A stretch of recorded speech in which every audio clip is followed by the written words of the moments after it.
Sometimes it seems to me that morning, the most ordinary, unremarkable Sunday, stuck in me like a splinter that cannot be removed.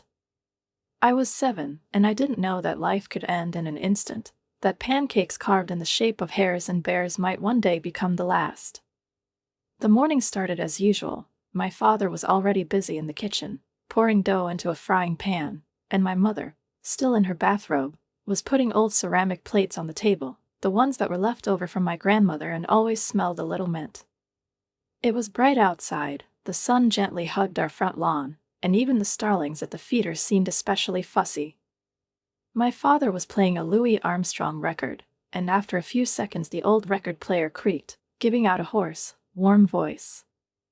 And before we continue, write in the comments from which city you are watching this video. Enjoy watching. I sat on the floor, buried in my well-worn teddy bear, and watched as Dad deftly turned the pancake over, tossing it high into the air and catching it back with theatrical grace. He was a big man, broad-shouldered, but with the ease of a clown, light and familiar, as if his every gesture was part of the performance. "Look, Joe. Today we have the king of the forest," he said with a smile, picking up a pancake on a fork, which in his fantasy became a deer. I giggled, straightened the skirt of my pajamas, and crawled closer. Mom put a mug of milk in front of me. Her hair, matted and still damp from the shower, hung slightly over her face. She looked calm, peaceful, as happens only in those rare moments when nothing bothers. She kissed her father on the cheek and whispered, "He's your jack of all trades." My father laughed, waved his spatula as if he were holding a baton in his hands, and exclaimed, "Madam, there's magic in the kitchen today." He always said that. And every time I believed that I was really present at a miracle. But everything changed in an instant. I noticed how Dad froze, holding half a pancake in his hand. His face became strange, not contorted with pain, but rather surprised, as if something inside him had gone wrong. He dropped the spatula. She fell to the floor with a sound that stuck in my memory more than the whole day. Not a loud sound, just the final one. Dad clutched his chest, and a sharp intake of breath came out of his throat, almost a hiss. His eyes looked at Mom, and then at me, and I'll never forget that look. There was an apology in it. "Karen," he whispered before kneeling down and then falling to the floor. Mom screamed, briefly at first, as if she didn't believe it, then louder, in a high-pitched voice. The coffee mug slipped out of her hand, smashing next to her father, showering him with hot drops. I didn't understand what was going on. She crawled closer, clutching the bear in her arms, and sat down next to him. The world became very quiet, as if everything had stopped. Only the clicking of the needle on the record continued its cycle, repeating the first chords of the song over and over again. My mother knelt over my father, tried to wake him up, shook him by the shoulders, then, with trembling fingers, groped for the phone and called 911.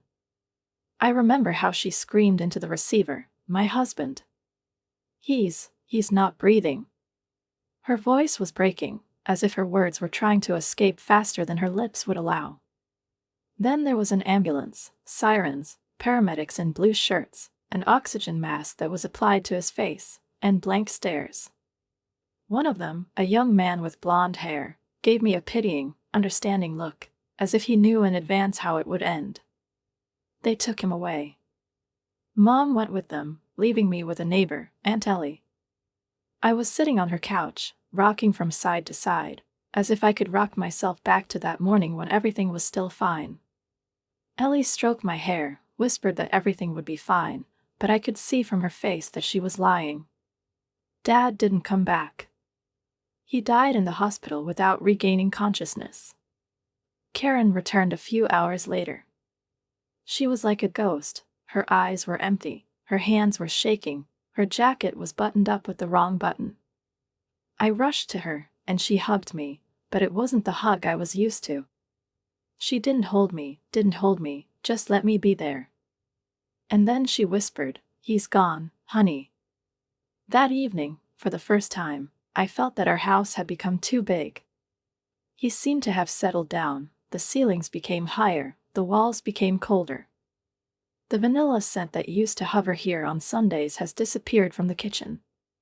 In Dad's bedroom, the smell of his lotion disappeared after a week. I'd wake up at night and try to remember how his voice sounded, how he called me Joe, how he laughed and tickled me when we watched cartoons together. But the memories were slipping away like warm water between my fingers. Mom didn't cry for a long time. After a couple of weeks, she started cleaning and washing again, walking around the house with an empty face, sometimes turning on the TV and not looking at it. She stopped making pancakes, and she didn't take out the records anymore. I turned on the record player one day, hoping to bring back at least some of the morning, but Mom came over, turned it off, and said, "Don't. Better not." I watched her move away from anything that reminded me of Dad in any way. She put his shoes in a box and took the photographs off the walls. I couldn't figure out if she was trying to forget or if it hurt her to remember. I continued to play alone, folding blankets into tents, drawing pancakes on paper, remembering every curve of the last thing he cooked.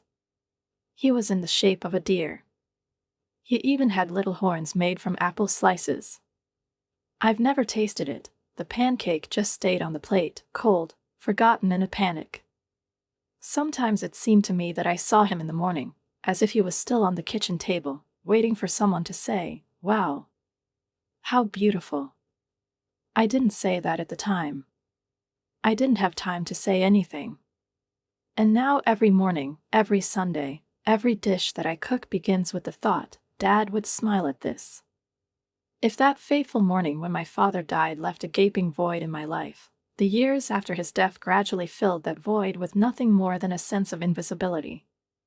I was 9 when Frank moved into our house, not loudly, not ostentatiously, but stealthily, trying not to disturb anyone. He was reserved, with a low, cold-like voice, with a perpetually furrowed forehead and kind, quiet eyes in which there was never condemnation. I didn't know how to treat him for a long time. On the one hand, he wasn't my father. On the other hand, he wasn't trying to be one. He was just there for me, and with each passing month, his silent devotion became the thin support that I began to rely on more and more often. Mom was beaming next to him, as if she had been given a role in life again, which she had lost when her father died. And then the news came that she was pregnant. I remember this morning well. Frank was reading the newspaper, and my mother took out of the closet an album with children's drawings that I had drawn in kindergarten and spread it out on the table. "Joe," she said, looking at me with a smile I hadn't seen since Dad died, "you're going to be an older sister. Are you happy?" I nodded. Or rather, I pretended to nod. Inside, everything was confusing. I didn't know what to be happy about. I just felt that something new was coming to our house, something that would change it forever. I didn't know yet that with Zach's arrival, I would gradually begin to disappear. He was born 2 months prematurely, and since then all the mother's attention seemed to be absorbed into this small, helpless, quietly squeaking baby. Karen quit her job at the library, stopped seeing her friends, and stopped even being interested in the weather outside. She lived solely on his breathing, his crying, his sleep. She literally disappeared into him, and no matter how hard I tried, I could no longer find anything in her gaze except concern for his well-being. "Don't touch him, Joanna, he just fell asleep." "Don't turn on the TV, Joe, it's sensitive to sounds." "Did you leave your toy in the hallway again? What if he stumbles?" At first, I tried to be good. I put away my toys, tried to walk more quietly, and packed my own school lunches. Then I just stopped waiting for gratitude.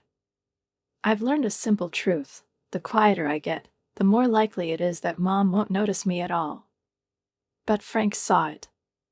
He did not make loud statements, did not make scenes, but there was participation in his silence. Sometimes he would leave little notes in my backpack. "You're smart. I'm proud of you. I see how hard you're trying."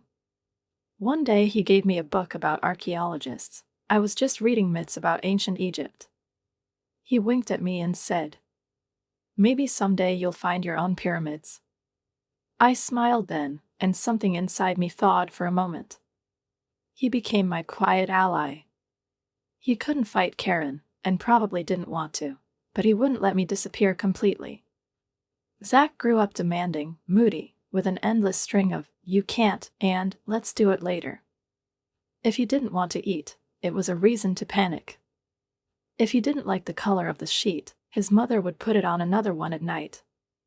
If he didn't want to go outside, the walk was cancelled. The family's life was built like a fragile mechanism that revolved around only one person. Frank tried to have his say once. It happened at lunch. Zach, who was about 5 at the time, was picking at a plate of mashed potatoes, frowning, turning away. Mom stood next to him like a waitress in an expensive restaurant, coaxing him to try at least a piece. "Karen," Frank began, putting down his fork, "maybe he should start doing something himself. He's old enough to eat without being admonished." "You call that support?" Mom flared up. "Do you want me to just let him starve to death?" "He's special, Frank, you've never understood that." "I understand that you have more than one child," he replied calmly.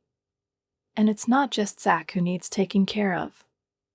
I was sitting across from him, pretending to be interested in the cabbage on my plate. But every word they said left sharp marks in their chests. I wanted to jump up, scream, remind her that I was here too. But I didn't say anything. Because I already knew that these conversations always end the same way. Mom screams, Frank gives up. I go to my room and learn to be inconspicuous again. By high school, it had become a habit. Mom became more and more immersed in the role of the victim, Zach, in the role of the center of the world. I got crumbs, a dry kiss on the forehead, a forgotten exam date, a missed parents' evening. One day, after a particularly successful speech at a school conference, I brought home my diploma. Mom glanced over, nodded absently, and said, "Put it on the fridge, Joe. I'm busy right now." Zach's stomach started to hurt again. Frank saw it. In the evening, he looked into my room and put an envelope on the table. "It's an initial contribution to your college," he said. "I want you to know, you deserve a good future." I was sitting with this envelope in my hands, as if with a relic. It was the first concrete expression of faith in me in a long time. We started looking for universities. He took me on field trips, bought booklets, and compiled a list of specialties. I dreamed of Minnesota. I wanted to walk away, not out of hatred, but out of a feeling that only distance would give me a chance to be myself. And then one day Frank decided to tell Karen about it. I stood in the doorway and heard everything. "She wants to go to Minnesota. I think this is the right decision. She has potential. She has a future." "What about Zach? Does he have no future?" Karen was seething. "This money should be his. You don't understand how difficult it is for him. He will never be able to stand up for himself. Because you won't even let him try." Frank raised his voice, which was extremely rare. "Because you're protecting him from the world like he's a blind baby. You just don't like him. Admit it. You've always put Joanna above you. Because she was always alone. Have you ever looked at her?" After this conversation, there was silence in the house. Icy, full of insults and innuendos. But soon Frank brought me the folder with the documents again. "I've got it all sorted out," he said softly. "If you want, you can go." And I went. Leaving behind a house that had no place for me for a long time. Moving to Minnesota wasn't just a change of location. It was like coming out of the water, where you were always fighting for air, and finally taking a deep breath. The university was located in the northern part of Minneapolis, surrounded by old brick buildings, green lawns, and the ringing of bicycle bells. From the very first days, I felt that I didn't owe anyone anything here. No one expected me to be a quiet shadow in the corner, No one measured my importance by the degree of my brother's whims. No one judged me by the number of my mother's missed assignments. I shared a room on campus with a girl named Hannah. She was from Iowa, loud, always laughing, with a head full of curls, and a penchant for spontaneous parties about and without. Her world seemed bright to me, like a stained glass window, not because it was perfect, but because it did not have the oppression that had hung over my own for many years. We didn't become friends right away. I was too wary. I had been learning to be silent for too long. But she was able to pull people out of the shadows, like a ray of sunlight breaking through a tightly closed curtain. "You look like you know something that no one else knows," she said one day as we lay on the dorm floor, tired after an exam. "But you don't let yourself say it." I smiled then for the first time in a long time, really, not out of politeness, not as a mask. I studied, worked in the campus library in the evenings, drank coffee with mint and listened to lectures that ignited in me some kind of forgotten hunger, thirst for knowledge, independence, and the future. I felt like I was regrowing my skin, like I was growing back the wings I'd torn out as a child. I called home once a week. First out of a sense of duty, then out of inertia. Conversations with my mom rarely lasted more than a few minutes. She was very busy. Sometimes Zach had a fever, then he needed a new therapist, or he couldn't cope with sleep after the stress of the test. "Zach is going through a difficult period right now," she said wearily. "You know how sensitive he is." I was listening. She was silent. I tried not to breathe too loudly into the phone, so as not to betray how everything was bubbling inside. Frank called more often. He didn't ask about grades, but he always did. "Are you happy, Joe?" He sent me letters. Real, handwritten ones. One contained a dried maple twig. In another, there is a newspaper clipping with a note that a new maple latte cafe has been opened in Minneapolis. "In case you want to try something sweet but not sticky," he wrote. I always heard warmth in his voice on the phone. But over time, he became tired. "I tried, Joe," he said one day. "I got him a job at my office. Nothing heavy, carrying blueprints, helping on the construction site. But he escaped 2 days later. He said it was all below his level. Karen, of course, sided with him. "Are you still fighting?" I asked then. He sighed. "I think I've started to give up. I just don't know what to hold on to anymore." I was silent, clutching the phone as if I could convey with this gesture at least a piece of the support that he gave me all my childhood. And then there was that day. Cold, gray. I had just returned from a seminar when the phone rang. Karen's name was on the screen. Strange. She never called without warning. "Joanna." Her voice was strangled, as if squeezed through a rag barrier. "This is Frank. He's dead." I didn't understand right away. She sat down on the bed. She put down her mug. She repeated the stupid thing. "At the construction site. Heart. Like your father's. He didn't survive." The words fell into me like wet stones into water. They didn't splash, they didn't float, they just sank. I arrived in Omaha the next day. The funeral was like a scene from a play.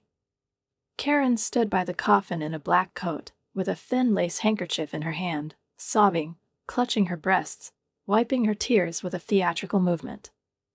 People comforted her, stroked her back, and someone said, "You were so dignified." But I could see that there was no pain in her eyes that I remembered from myself. There was no such devastation as happens when a person who was your shadow, your light, your air leaves. I was standing a little apart, among distant relatives and former colleagues. No one really noticed me. Zach walked by. He was wearing a rumpled shirt with a t-shirt collar sticking out from under it. He didn't take off his headphones. His gaze was blank. He watched the entire ceremony on his phone, and then left without even waiting for the earth to be thrown on the coffin. At the wake, Karen was talking to a neighbor, pretending to sigh. He was so reliable. I do not know what to do now. Everything was based on him. I moved closer to her, and she immediately put a mask of sorrow on her face. "Joanna," she sobbed. "He loved you so much." "Yes," I replied, looking into her eyes. "And I'm his." "It's going to be hard for us without him," she added, with a different tone in her voice. Calculation slipped through it. I felt it almost physically. As if the money he brought into the house was more important than his quiet presence. I went outside and breathed in the air. It was sharp, autumnal, as if it wanted to sober up. And then I realized I was alone again. Only now I didn't have to be afraid of it. Because I knew I could be strong. I can go on. I can live even if those I loved are gone. And still, somewhere deep, the pain settled like a heavy sediment. I didn't cry at the funeral. I didn't cry on the train back either. But when I returned to campus at night, I sat by the window and took out one of Frank's letters, in which he wrote, "You will build your own world. I believe in you." The tears welled up on their own. Soundlessly, stubbornly, purgatively. I knew that life beyond the horizon was not just a new address. This is a different me. The one who no longer needs to make excuses for wanting to breathe freely. When the person who supported the house leaves, it seems as if he takes with him not only the warmth, but also the architectural integrity. First, the paint on the window frames cracks. Then the door starts to creak a little louder than usual. Then a stain appears on the ceiling, dark, moist, like an unexpressed grudge. After Frank's death, the house in which I spent my childhood began to deteriorate not only morally, but also literally. It seemed to reflect the inner state of those who remained living in it. Every time I arrived, I was greeted by a new minor disaster. The fence was askew and overgrown with weeds, the hallway smelled musty, the faucet in the kitchen was dripping, as if telling off the time that no one was going to fix. Karen rarely called, but she texted, short and dry, as if she were responsible, not caring. "The washing machine is broken. Can you help? We need to pay for the heating. The delay will be a problem. Zach doesn't have the funds for medication for anxiety." And I sent the money. Automatically. $1,200 was being withdrawn from my account every month, as if it were payment for my childhood, for forgotten birthdays, for patience, and for the fact that I still hoped to hear gratitude in my mother's voice, not demand. At least once. Work in Minneapolis was booming. I got a job at a private consulting agency, where I gradually began to progress from a junior analyst to a full-fledged specialist. The clients trusted me, the bosses respected me, and I learned to keep my back straight and not expect anyone to take care of me. My apartment was modest but clean. It smelled of freshly ground coffee, and in the evenings I turned on jazz and indulged in lazy silence. I loved this adult routine: breakfast, reports, meetings, workouts. No scandals, no lowered tones, no hissing reproaches against a child who was too independent to be loved. But all this receded into the shadows on the day when I once again decided to visit my mother. I bought Karen's favorite cakes at the corner bakery, packed my old sweatshirt that I wanted to give her, soft, gray as a cloud, and after driving for 3 hours along a rain-washed highway, I found myself at the very house that over the years began to resemble abandonment rather than a family nest. The gates were kept on their word of honor. There were dirty shoes on the porch, and the window in the living room was propped up but not closed. I entered, as always, without knocking. The house smelled of stale food, perfume, and something chemical, like cheap motels. And that's when I saw her.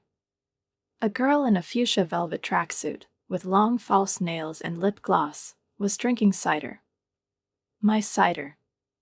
The one I bought for Christmas is expensive, in a glass bottle, with a hint of pear and rosemary. I blurted out. "Who are you?" The girl didn't even flinch. She turned her head slowly and grinned. And you must be Joanna, she said, as if we were pen pals. Zach was talking about you. I'm Savannah, his girlfriend. I blinked at him. Several times. A girl? Yes, I live here now. She took a sip from her glass, as if to emphasize that the place in this house has long been occupied, and not by me. At that moment, Zach appeared on the stairs. He was wearing a stretched t-shirt, with an unshaven face, and headphones, which he immediately pulled out when he saw me. He looked as if he had just emerged from a deep video game session. His eyes were reddened, his movements sluggish. Oh, Joe, hi. You said you'd be there next month. I decided to stop by now. I wanted to see my mom. And I shifted my gaze to Savannah and find out what's going on. Zach shrugged his shoulders. It's okay. Savannah is with me. We've been together for a couple of months now. She helps. The truth helps. What if it's not a secret? I couldn't help myself. Yes, it's just. She's right here. I started drinking less. Get less angry. Take it easy. Does drinking less mean he used to drink more? This question hung in the air, but I didn't voice it. Instead, I went to the kitchen. Mom was sitting at the table, carefully rearranging coupons from advertising newspapers into a stack. She flipped through them with an expression of concentration, as if she were holding a map to untold treasures in her hands. Mom. I put down the bag of cakes. Did you think to warn me that there's some kind of girlfriend of Zach's living in your house? Karen didn't look up. I wanted to, but you're busy. She's always busy. You didn't think I could. I don't know. Want to know? She finally looked at me. Savannah is a very good influence on him. Since she appeared, he hardly goes out at night. Sets the alarm. Thanks, Joanna. This is already progress. I looked at her and couldn't understand. Does she really believe that progress is the presence of an alarm clock for an adult man who is 24? He's still not working, Mom. I said it as gently as I could. Still living at someone else's expense. And now there's her. He's just looking for himself. Karen's voice became sharper. And Savannah is helping him. I'm glad he's not alone. I realized that it wasn't just the house that had fallen into disrepair here. Common sense too. And while I was transferring money, hiring contractors, patching up the roof and bills, someone was sprawled out on the couch with my cider, my groceries, and the thought that all this was in the order of things. I left early that night. She said she was tired. But all the way to the hotel, a fire burned inside me. Not rage, no. Rather, a quiet, slow realization, this house is no longer mine. These people are no longer mine. And the help I provided has long since turned not into an act of love, but into fuel for irresponsibility. And as I held the steering wheel, listening to the rain pounding on the glass, for the first time I asked myself the question, how much more am I willing to pay for someone else's illusion of well-being? It took me a while to figure out exactly what had changed. It was like a draft in the house, at first elusive, almost gentle, and then suddenly the door was wide open, and you were standing in the middle of an icy stream, shivering from the cold, unable to believe that you hadn't noticed how everything had come to this. After that trip, after meeting Savannah, after the casual phrases, I began to feel that something was slipping away.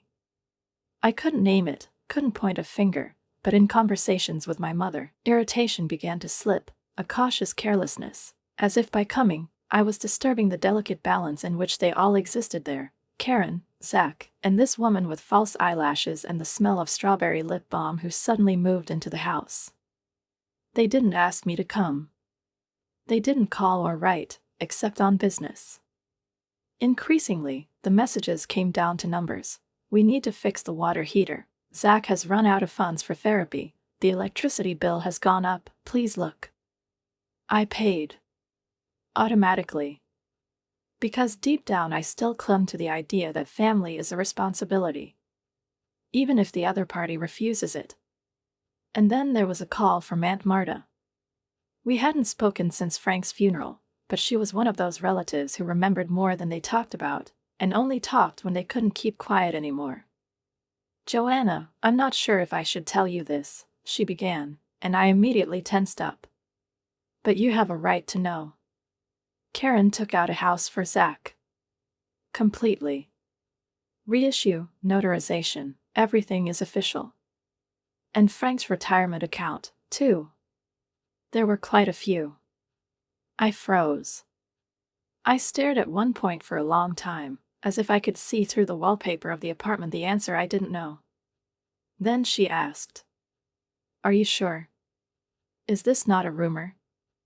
I've seen the documents." She even bragged to Linda from the parish council. She said it was natural. They say he is her blood, her meaning. At first I didn't believe it. And then I realized, of course, I believed it.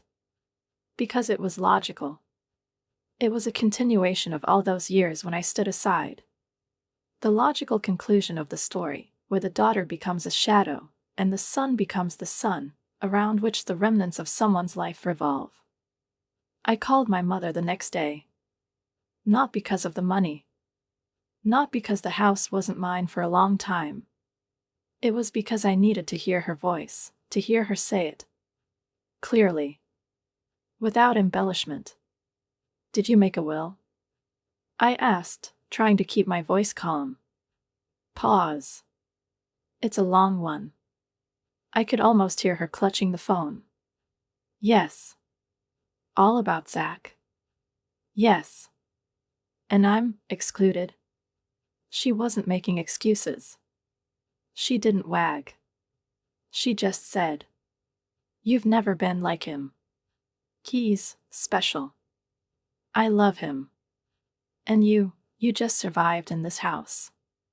The words felt heavy, like stones on my chest.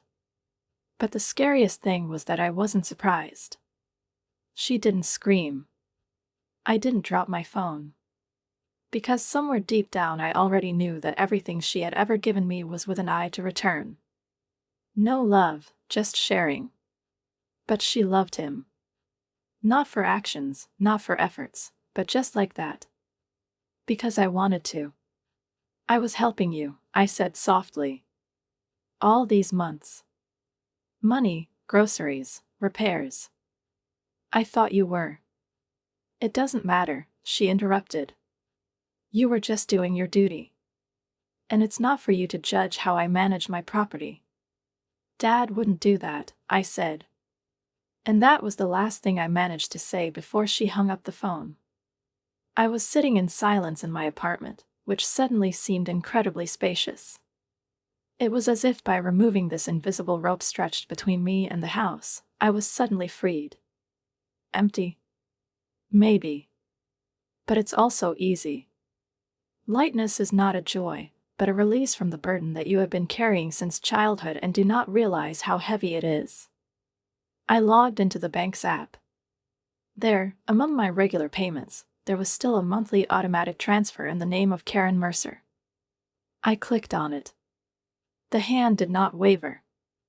Delete. Confirmation. "Are you sure?" the cold electronic window asked me. "Yes. I'm sure." With this gesture, I closed an entire epoch. An era of compromises, hopes, and expectations that a mother will someday understand, recognize, and love. But now I knew that the love that needs to be earned is not love. It's a deal. And I'm not ready to pay anymore. I couldn't sleep that night. I lay there, staring at the ceiling, and remembered how, as a child, would wake up to a rustle. My mother was walking around the house, soothing Zach. How I put pillows around the perimeter of the crib so that it wouldn't hit. How she hugged him, kissed the top of his head, and said, "You are my meaning. My baby." She told me, "Move over, Joanna. He needs a place. And I was moving. For years. Now I'm not moving anymore. Now this is my home, my life, my boundaries. I'm not her tool.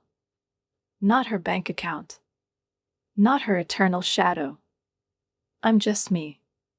Joanna. Without the family burden. Without trying to be noticed.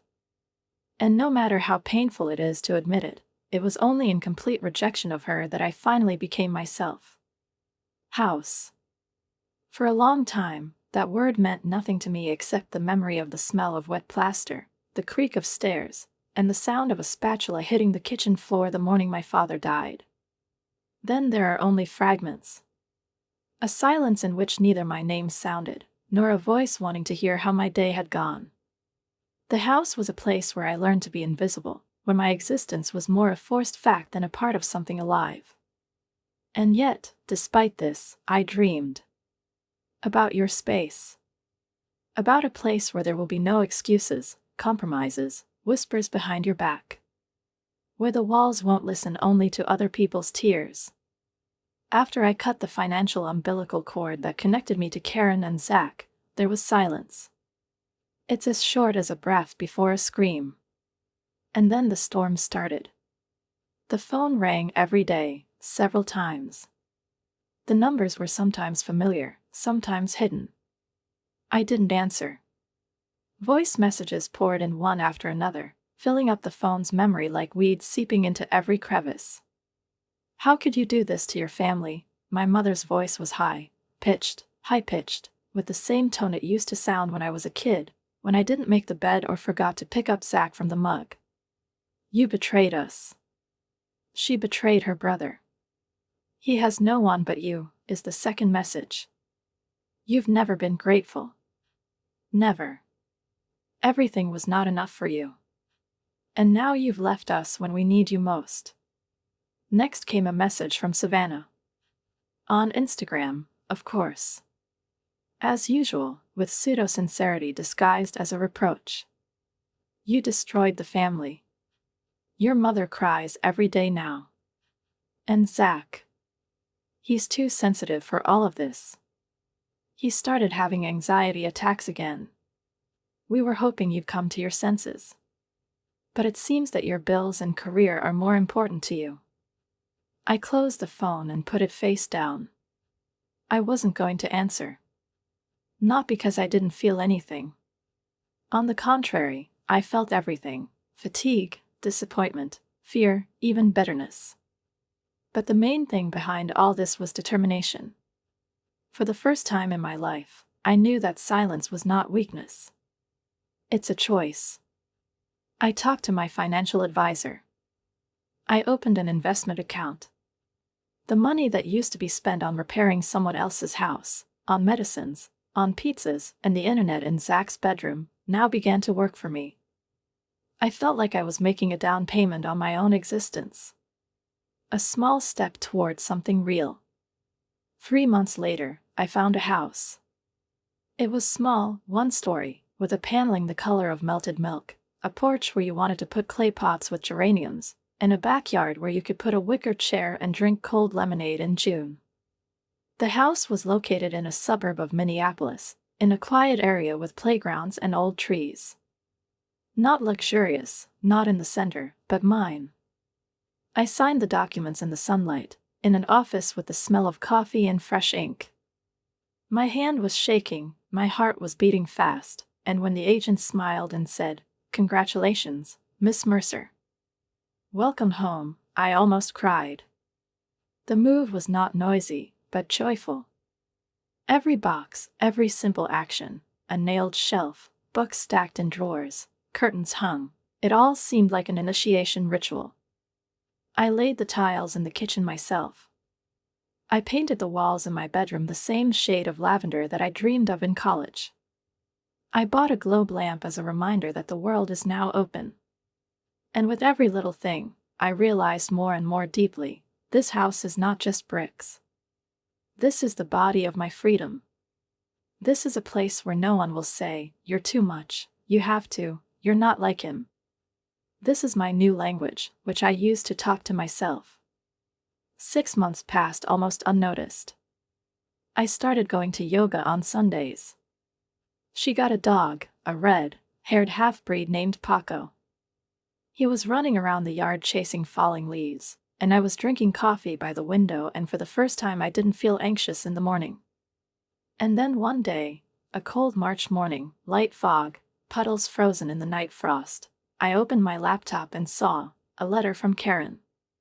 Not a message, not a call. An email, short, without an address. Zach got sick. We need help. I stared at the screen for a long time. My heart didn't flutter in my chest. Only my fingers felt cold, as if the room had suddenly cooled down. I didn't answer. Not because she was happy about their difficulties. I wasn't taking revenge. I just knew that my involvement in their lives no longer saved anyone, except for their habit of shifting. I am no longer their salvation bone. Not their insurance. Not a daughter who can be reminded, "You owe us." Zach is not my brother anymore. Karen is not a mother. It's not out of evil.